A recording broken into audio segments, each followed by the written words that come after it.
अस्सलाम वालेकुम सत श्री अकाल।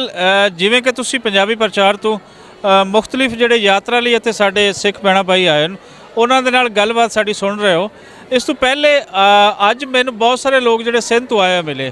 ਯੂਕੇ ਤੋਂ ਜਿਤਨੀਆਂ ਸੰਗਤਾਂ ਆਈਆਂ ਸੀ ਉਹ ਅੱਜ ਇੱਥੇ ਗੁਰਦੁਆਰਾ ਦੇ ਅੰਦਰ ਨਹੀਂ ਹਨ। ਮੈਂ ਸੋਚ ਰਿਹਾ ਸੀ ਕਿ ਅੱਛੀ ਖਾਸੀ ਸਟਰੈਂਥ ਸੀ, ਬਹੁਤ ਸਾਰੇ ਲੋਕ ਆਏ ਸੀ ਯੂਕੇ ਤੋਂ, ਕਿੱਥੇ ਗਏ? ਤੇ ਹੁਣੇ ਹੀ ਬਾਜੀ ਹੋਰਾਂ ਨੇ ਮੈਨੂੰ ਮਿਲੇ ਤੇ ਮੇਰੇ ਕੋਲ ਖੜੇ ਹੋ ਗਏ ਤੇ ਮੈਂ ਪੁੱਛਿਆ, ਮੈਂ ਕਿਹਾ ਕਿੱਥੋਂ ਆਉਣਾ ਹੋਇਆ? ਕਹਿੰਦੇ ਯੂਕੇ ਤੋਂ। ਮੈਂ ਕਿਹਾ ਲਓ ਜੀ ਬੰਦਾ ਲੱਭ ਗਿਆ ਜੇ। ਤੇ ਕੀ ਨਾਮ ਹੈ ਬਾਜੀ ਆਪਣਾ? ਮੇਰਾ ਨਾਮ ਦਿਲਜੀਤ ਸਿੰਘ। ਦਲਜੀਤ ਬਾਜੀ ਕਿੱਥੋਂ ਆਉਣਾ ਹੋਇਆ? ਯੂਕੇ ਦੇ ਕਿਹੜੇ ਸਿਟੀ? ਲੰਡਨ ਤੋਂ ਜੀ। ਕਦੋਂ ਆਉਣਾ ਹੋਇਆ? ਸਾਡਾ 3 ਦਿਨ ਹੋ ਗਏ। ਪਹਿਲੇ ਅਸੀਂ ਪੰਜਾ ਸਾਹਿਬ ਗਏ ਸੀ, ਹੁਣ ਫਿਰ ਅਸੀਂ ਨਨਕਾਣਾ ਸਾਹਿਬ ਆਏ। 3 ਦਿਨ ਤੁਸੀਂ ਗੁਜ਼ਾਰ ਚੁੱਕੇ ਹੋ। ਕਰੋ ਆਪਣਾ ਐਕਸਪੀਰੀਅੰਸ ਸ਼ੇਅਰ, ਕੋਈ ਕੈਸਾ ਪਾਇਆ? ਇੱਥੇ ਪਾਕਿਸਤਾਨੀ ਮਜ਼ਾ ਆਇਆ, ਬੜੀ ਸਾਡੀ ਰਿਸਪੈਕਟ ਕਰਦੇ ਨੇ।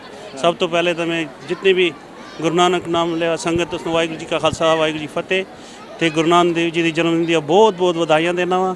ਤੇ ਇੱਥੇ ਜਿਵੇਂ ਇਹਨਾਂ ਨੇ ਪ੍ਰਬੰਧ ਕੀਤਾ ਬਹੁਤ ਅੱਛਾ ਕੀਤਾ, ਸਾਨੂੰ ਕੋਈ ਪ੍ਰੋਬਲਮ ਨਹੀਂ। ਇਸ ਵਾਰ ਆਉਂਦੇ ਹੀ ਸਾਨੂੰ ਹਰ ਰੂਮ ਹਰ ਚੀਜ਼ ਇੰਨੀ ਰਿਸਪੈਕਟ ਕਰਦੇ ਨੇ ਤੇ ਇਹਨਾਂ ਦਾ ਤਹਿ ਦਿਲ ਤੋਂ ਬਹੁਤ ਸ਼ੁਕਰਗੁਜ਼ਾਰ ਹਾਂ।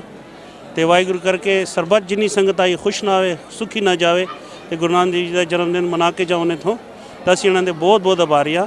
ਇਹਨਾਂ ਨੇ ਬਹੁਤ ਅੱਛਾ ਪ੍ਰਬੰਧ ਕੀਤਾ ਤੇ ਅਸੀਂ ਬਹੁਤ ਖੁਸ਼ ਹਾਂ ਪਾਕਿਸਤਾਨ ਦੀ ਸੰਗਤ। ਤੁਸੀਂ ਇੱਥੇ ਘੁੰਮੇ ਫਿਰੇ, ਤੁਸੀਂ ਸ਼ਹਿਰ ਦੇਖੇ, ਰੋਡਸ ਦੇਖੇ, ਕਿੱਥੇ ਕਿੱਥੇ 3 ਦਿਨਾਂ ਦੇ ਵਿੱਚ ਜਾਣਾ ਹੋਇਆ? ਜਿਵੇਂ ਅਸੀਂ ਇੱਥੋਂ ਦਾ ਮੋਟਰਵੇ ਯੂਜ਼ ਕੀਤਾ ਸੀ, ਕਰਤਾਰਪੁਰ ਸਾਹਿਬ ਕੱਲ ਗਏ ਸੀ ਤੇ ਸਾਨੂੰ ਐਵੇਂ ਲੱਗਦਾ ਸੀ ਅਸੀਂ ਯੂਕੇ ਦੇ ਵਿੱਚ ਬੈਠੇ ਹਾਂ। ਅੱਛਾ, ਇੰਨਾ ਅੱਛਾ ਮੋਟਰਵੇ, ਇੰਨਾ ਸਾਫ਼ ਸੁਥਰਾ। ਜਿਸ ਹਿਸਾਬ ਨਾਲ ਅਸੀਂ ਉੱਥੇ ਪਹੁੰਚੇ, ਉੱਥੇ ਵੀ ਕਰਤਾਰਪੁਰ ਸਾਹਿਬ ਜਿਹੜਾ ਦਾ ਪ੍ਰਬੰਧ ਦੇਖਿਆ ਤੇ ਸਾਨੂੰ ਰਾਤੀ 10 ਵਜੇ ਉੱਥੇ ਪਹੁੰਚਣਾ ਹੈ। ਰੂਮ ਹਰ ਚੀਜ਼ ਇਹਨਾਂ ਨੇ ਸਾਨੂੰ ਦਿੱਤੀ। ਅਸੀਂ ਬਹੁਤ ਇਹਨਾਂ ਦਾ ਬਹੁਤ ਬਹੁਤ ਆਭਾਰ ਹੈ, ਬਹੁਤ ਅੱਛਾ ਲੱਗਿਆ। ਤੁਹਾਡੇ ਨਾਲ ਗੱਲ ਕਰਦੇ ਹਾਂ। ਪਹਿਲੇ ਬੈਨ ਜੀ ਹੋਰਾਂ ਨਾਲ ਗੱਲ ਕਰ ਲਈਏ। ਤੁਸੀਂ ਦੱਸੋ ਬੈਨ ਜੀ, ਕੀ ਨਾਮ ਹੈ ਆਪਣਾ? ਮਨਿੰਦਰ ਕੌਰ। ਮਨਿੰਦਰ ਕੌਰ ਜੀ, ਕਿਵੇਂ ਦਾ ਲੱਗਿਆ ਤੁਹਾਨੂੰ ਵੀ 3-4 ਦਿਨ ਹੋ ਗਏ ਪਾਕਿਸਤਾਨ ਦੇ ਵਿੱਚ ਇੱਥੇ? ਮੈਨੂੰ ਬਹੁਤ ਅੱਛਾ ਲੱਗਿਆ, ਬਹੁਤ ਪਹਿਲੀ ਵਾਰ ਮੈਂ ਆਈ ਇੱਧਰ ਤੇ ਮੈਨੂੰ ਬਹੁਤ ਅੱਛਾ ਲੱਗਿਆ। ਰੱਬ ਚਾਹੇ ਤਾਂ ਹਰ ਸਾਲ ਆਈ ਅਸੀਂ ਇੱਥੇ ਦਰਸ਼ਨ ਕਰਨ ਵਾਸਤੇ। ਤੇ ਪਹਿਲੀ ਵਾਰ ਤੇ ਦਿਲ ਦੇ ਵਿੱਚ ਬੜੇ ਖੌਫ, ਬੜੇ ਅਜੀਬ ਜਿਹੀ ਸੋਚ ਹੁੰਦੀ ਹੈ ਕਿ ਪਤਾ ਨਹੀਂ ਕਿੱਥੇ ਜਾਣਾ ਹੈ ਅਸੀਂ। ਤੇ ਤੁਹਾਨੂੰ ਪਹਿਲੇ ਪਤਾ ਸੀ ਪਾਕਿਸਤਾਨ ਦੇ ਬਾਰੇ, ਇੱਥੋਂ ਦੇ ਲੋਕਾਂ ਦੇ ਬਾਰੇ? ਥੋੜਾ ਬਹੁਤ ਪਤਾ ਸੀ ਕਿਉਂਕਿ ਮੇਰੇ ਹਸਬੈਂਡ ਪਹਿਲੇ ਵੀ ਕਿੰਨੀ ਵਾਰ ਆਏ ਨੇ, ਉਹਨੇ ਦੱਸਿਆ ਕਿ ਬਹੁਤ ਮਜ਼ਾ ਆਉਂਦਾ ਹੈ। ਫਿਰ ਅਸੀਂ ਵੀ ਇਸ ਵਾਰ ਆਏ ਹਾਂ। ਅੱਛਾ, ਹਾਂ, ਬਹੁਤ ਅੱਛਾ ਲੱਗਾ। ਤੇ ਪਿਛਲੇ 3 ਦਿਨ ਤੁਹਾਡੇ ਇੱਥੇ ਗੁਜ਼ਰੇ, ਇਹਨਾਂ ਤਿੰਨਾਂ ਦੇ ਵਿੱਚ ਦਿਨਾਂ ਦੇ ਵਿੱਚ ਕੀ ਤੁਸੀਂ ਕੀ ਦੇਖਿਆ, ਕਿਤੇ ਕਿਵੇਂ ਦਾ ਪਾਇਆ? ਅਸੀਂ ਬਹੁਤ ਦੇਖਿਆ। ਪੰਜਾ ਸਾਹਿਬ ਸਾਨੂੰ ਬਹੁਤ ਮਜ਼ਾ ਆਇਆ। ਫਿਰ ਅਸੀਂ ਕਰਤਾਰਪੁਰ ਸਾਹਿਬ ਗਏ, ਉੱਥੇ ਵੀ ਬੜਾ ਮਜ਼ਾ ਆਇਆ। ਕੋਈ ਚੀਜ਼ ਦੀ ਸਾਨੂੰ ਪ੍ਰੋਬਲਮ ਨਹੀਂ ਆਈ। ਸਾਡਾ ਬੜੇ ਪਿਆਰ, ਰਿਸਪੈਕਟ, ਸਾਰਿਆਂ ਨੇ ਸਾਨੂੰ ਬੜੀ ਰਿਸਪੈਕਟ ਦਿੱਤੀ ਹੈ। ਅਸੀਂ ਉਹਦਾ ਬਹੁਤ ਧੰਨਵਾਦ ਕਰਦੇ ਹਾਂ। ਬਾਜੀ, ਇੱਕ ਤਾਂ ਤੁਸੀਂ ਓਵਰਆਲ ਗੱਲ ਕਰ ਰਹੇ ਸੀ, ਇੱਕ ਇੱਥੇ ਖਾਸ ਤੁਸੀਂ ਇੱਕ ਚੀਜ਼ ਨੋਟ ਕੀਤੀ ਹੋਏਗੀ। ਇੱਥੇ ਸਾਡੇ ਪਾਕਿਸਤਾਨ ਦੇ ਵਿੱਚ ਖਾਸ ਕਰ ਪੰਜਾਬ ਦੇ ਅੰਦਰ ਅਸੀਂ ਦੇਖਦੇ ਹਾਂ ਤੇ ਇੱਕ ਤਾਂ ਪੰਜਾਬੀਅਤ ਦੀ ਸਾਂਝ ਹੈ। ਦੂਸਰਾ, ਮੈਂ ਇੱਥੇ ਜਿਹੜੀ ਨੋਟ ਇੱਕ ਚੀਜ਼ ਕਰਦਾ ਹੁੰਦਾ, ਇੱਥੇ ਪੱਗ ਦੀ ਬਹੁਤ ਰਿਸਪੈਕਟ ਹੈ। ਤੁਹਾਨੂੰ ਆਮ ਪਬਲਿਕ ਮਿਲੀ, ਇੱਕ ਤਾਂ ਤੁਹਾਨੂੰ ਜਿਹੜੇ ਇੱਥੇ ਆਰਗੇਨਾਈਜ਼ ਕਰ ਰਹੇ ਨੇ ਉਹਨਾਂ ਲੋਕਾਂ ਦੇ ਨਾਲ ਤੁਹਾਡੀ ਮੁਲਾਕਾਤ ਹੋਈ। ਆਮ ਜਿਹੜੀ ਲੋਕ ਹਨ ਉਹਨਾਂ ਦਾ ਤੁਹਾਡੇ ਨਾਲ ਮੇਲ ਵਰਤਨ ਕਿਵੇਂ ਦਾ ਰਿਹਾ ਪਿਛਲੇ ਕੁਝ ਦਿਨਾਂ ਦੇ ਵਿੱਚ? ਜਿਵੇਂ ਅਸੀਂ ਰੋਡ 'ਤੇ ਜਾਂਦੇ ਹਾਂ, ਸਾਨੂੰ ਇੰਨੀ ਰਿਸਪੈਕਟ ਦੇ ਨਾਲ ਸਰਦਾਰ ਜੀ ਕਰਕੇ ਬੁਲਾਉਂਦੇ ਨੇ, ਬੜੀ ਰਿਸਪੈਕਟ ਕਰਦੇ ਨੇ।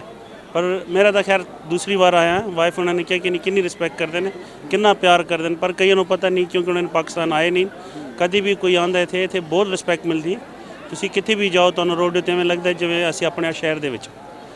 ਇਹ ਖਾਸ ਕੁਝ ਪ੍ਰੋਪੇਗੈਂਡਾ ਹੁੰਦਾ ਰਹਿੰਦਾ ਹੈ ਕਿ ਪਤਾ ਨਹੀਂ ਕਿਸ ਤਰ੍ਹਾਂ ਦਾ ਦੇਸ਼ ਹੈ, ਉੱਥੇ ਨਹੀਂ ਜਾਣਾ, ਉੱਥੋਂ ਦੇ ਲੋਕ ਇਸ ਤਰ੍ਹਾਂ ਦੇ ਨੇ, ਉੱਥੋਂ ਦੇ ਤੁਹਾਡੇ ਨਾਲ ਕੋਈ ਹਾਦਸਾ ਹੋ ਸਕਦਾ ਹੈ।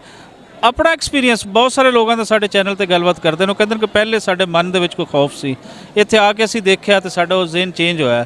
ਤੁਸੀਂ ਤੇ ਆਲਰੇਡੀ ਪਹਿਲੇ ਹੀ ਆ ਚੁੱਕੇ ਹੋ ਤੇ ਲੋਕਾਂ ਨੂੰ ਕੀ ਕਹਿਣਾ ਚਾਹੁੰਦੇ ਹੋ ਕਿ ਇੱਥੇ ਕਿਸ ਤਰ੍ਹਾਂ ਦੇ ਲੋਕ ਵਸਦੇ ਨੇ? ਇੱਥੇ ਜਿਵੇਂ ਸਾਡੇ ਆਪਣੇ ਬੰਦੇ ਨੇ, ਜਿਵੇਂ ਸਾਡਾ ਪਿੱਛੇ ਪੰਜਾਬ ਹੈ, ਸੇਮ ਇੱਥੇ ਉਹ ਤੁਹਾਨੂੰ ਰਿਸਪੈਕਟ ਮਿਲਦੀ। ਇੱਥੇ ਐਵੇਂ ਲੱਗਦਾ ਜਿਵੇਂ ਤੁਸੀਂ ਆਪਣੇ ਸ਼ਹਿਰ 'ਚ ਹੋ, ਉਸ ਤੋਂ ਵੱਧ ਪਿਆਰ ਮਿਲਦਾ, ਘੱਟ ਨਹੀਂ। ਤੇ ਮੈਂ ਇਹੋ ਕਹਾਂਗਾ ਜਿਹੜੇ ਵੀ ਗੁਰੂ ਨਾਨਕ ਦੇ ਜਨਮ ਦਿਨ 'ਤੇ ਅਗਲੀ ਵਾਰ ਆਉਣਾ ਚਾਹੁੰਦੇ ਨੇ, ਗੁਰੂ ਨਾਨਕ ਦੇਵ ਜੀ ਦੇ ਜਨਮ ਦਿਨ 'ਤੇ ਜ਼ਰੂਰ ਇੱਥੇ ਆਓ, ਤੁਹਾਨੂੰ ਬਹੁਤ ਰਿਸਪੈਕਟ ਮਿਲਦੀ। ਤੁਸੀਂ ਤੇ ਜਿਨ੍ਹਾਂ ਨੇ ਗੁਰੂ ਨਾਨਕ ਦੇਵ ਜੀ ਦੇ ਜਨਮ ਸਥਾਨ ਨਹੀਂ ਦੇਖਿਆ, ਨਨਕਾਣਾ ਸਾਹਿਬ, ਪੰਜਾ ਸਾਹਿਬ, ਕਰਤਾਰਪੁਰ ਸਾਹਿਬ, ਉਹਨਾਂ ਨੇ ਇੱਕ ਵਾਰ ਜ਼ਰੂਰ ਆਉਣਾ ਚਾਹੀਦਾ ਪਾਕਿਸਤਾਨ। ਬਹੁਤ ਸੋਹਣੀ ਗੱਲਬਾਤ ਜੀ। ਅਸੀਂ ਵੀ ਇਹੀ ਚਾਹਾਂਗੇ ਕਿ ਬਜਾਏ ਕਿ ਤੁਸੀਂ ਕਿਸੇ ਪ੍ਰੋਪੇਗੈਂਡੇ ਦਾ ਸ਼ਿਕਾਰ ਹੋਵੋ, ਕਿਸੇ ਦੀ ਗਲਤ ਗੱਲ ਦਾ ਸ਼ਿਕਾਰ ਹੋਵੋ, ਇੱਥੇ ਆਓ, ਆਪਣੀ ਅੱਖ ਦੇ ਨਾਲ ਦੇਖੋ। ਬਾਕੀ ਗੁਰਦੁਆਰੇ ਦੇ ਅੰਦਰ ਖੜੇ ਹੋ, ਗੁਰਦੁਆਰੇ ਦੇ ਅੰਦਰ ਦੀ ਸਾਂਭ ਸੰਭਾਲ ਤੋਂ ਕਿਸ ਹੱਦ ਤੱਕ ਸੈਟੀਸਫਾਈ ਹੋ? ਇਸ ਵਾਰ ਤਾਂ ਬਹੁਤ ਹੀ ਸੈਟੀਸਫਾਈਡ ਹੈ। ਜਿਵੇਂ ਅਸੀਂ ਆਇਆ ਆਉਂਦੇ ਹੀ ਸਾਨੂੰ ਉਹਨਾਂ ਨੇ ਬਿਠਾਇਆ, ਬੜਾ ਰਿਸਪੈਕਟ ਕੀਤਾ, ਪਾਣੀ ਪਿਲਾਇਆ, ਸਾਨੂੰ ਚਾਹ ਪੁੱਛੀ, ਫਿਰ ਸਾਨੂੰ ਰੂਮ ਦਿੱਤੇ ਤੇ ਸਾਡੇ ਨਾਲ ਬੰਦਾ ਗਿਆ, ਸਾਨੂੰ ਰੂਮ ਵੀ ਉੱਥੇ ਮਿਲਿਆ। ਰੂਮ ਵੀ ਬਹੁਤ ਸਾਫ਼ ਸੁਥਰਾ ਮਿਲਿਆ, ਰਿਹਾਇਸ਼ ਬਹੁਤ ਅੱਛੀ ਹੈ, ਗੁਰਦੁਆਰੇ ਦੇ ਕੋਲ ਹੈ ਤੰਬੂ ਸਾਹਿਬ ਤੇ everything is this time no complain, ਬਹੁਤ ਫਾਈਨ। ਤੁਹਾਡੇ ਸਾਹਮਣੇ ਕੈਮਰਾ ਹੈ, ਕੋਈ ਗੱਲ ਆਖਿਰ ਤੇ ਕਰਨਾ ਚਾਹੋ, ਕੋਈ ਸੁਨੇਹਾ ਦੇਣਾ ਚਾਹੋ ਲੋਕਾਂ ਨੂੰ? ਬਸ ਮੈਂ ਸਾਰੀ ਸੰਗਤ ਨੂੰ ਗੁਰੂ ਨਾਨਕ ਦੇਵ ਜੀ ਜਨਮ ਦਿਨ ਦੀ ਲੱਖਾਂ ਕਰੋੜਾਂ ਕਰੋੜਾਂ ਵਧਾਈ ਦਿੰਦਾ। ਵਾਹਿਗੁਰੂ ਜੀ ਕਾ ਖਾਲਸਾ, ਵਾਹਿਗੁਰੂ ਜੀ ਕੀ ਫਤਿਹ। ਵਾਹਿਗੁਰੂ ਜੀ ਕਾ ਖਾਲਸਾ, ਵਾਹਿਗੁਰੂ ਜੀ ਕੀ ਫਤਿਹ।